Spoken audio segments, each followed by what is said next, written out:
তো গাইস, তোমরা সকলেই হয়তো জানো যে ইন্ডিয়া কালকেই ম্যাচটা জিতে ফাইনালে পৌঁছে গেছে।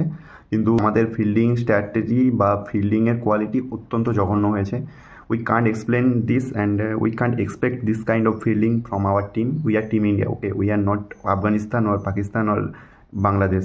So we need to play very finely and we can't afford this kind of match. Like this is shit fielding, bro. We dropped 12 catch in Asia Cup only. We are number one team, ভাই. We should play like a number one team. আবার fielding ভাই, কালকে আমাদের 5টা catch drop হয়েছে। দ্বিতীয় কথা যেটা বলার সেটা হচ্ছে বরুণ চক্রবর্তী। যখন বরুণ চক্রবর্তী বল করতে আসছে, প্লেয়াররা প্রতি ম্যাচে ক্যাচ ড্রপ করছে। কালকে বরুণ চক্রবর্তী দুটো ক্যাচ ড্রপ হয়েছে, তারপরেও দুটো উইকেট পেয়েছে। তো সমস্যাটা হচ্ছে এখানেই যে যদি এভাবে করে ক্যাচ ড্রপ হতে থাকে বরুণ চক্রবর্তীর বলে, তো আমার মনে হয় না যে সামনে টি20তে ফ্রন্ট লাইন স্পিনার হিসেবে কুলদীপ যাদব একাই চান্স পাবে। কারণ আশদীপ সিং বেশি দিন বাইরে থাকবে না। আশদীপ সিংকে একটু স্পিনিং ট্র্যাক থেকে বা একটা 2 পেস উইকেট হলে সেখানে নিয়ে নেবে ভাই। তো এটা একটা কনসার্নের জায়গা। আর বাকি আশা করি দিলীপ খুব তাড়াতাড়ি টিম ইন্ডিয়াকে আবার আগের মতো জায়গায় নিয়ে আসবে এবং আমাদের ফিল্ডিং স্ট্র্যাটেজি খুব ভালো হবে। তো হোপ ফর দ্য বেস্ট।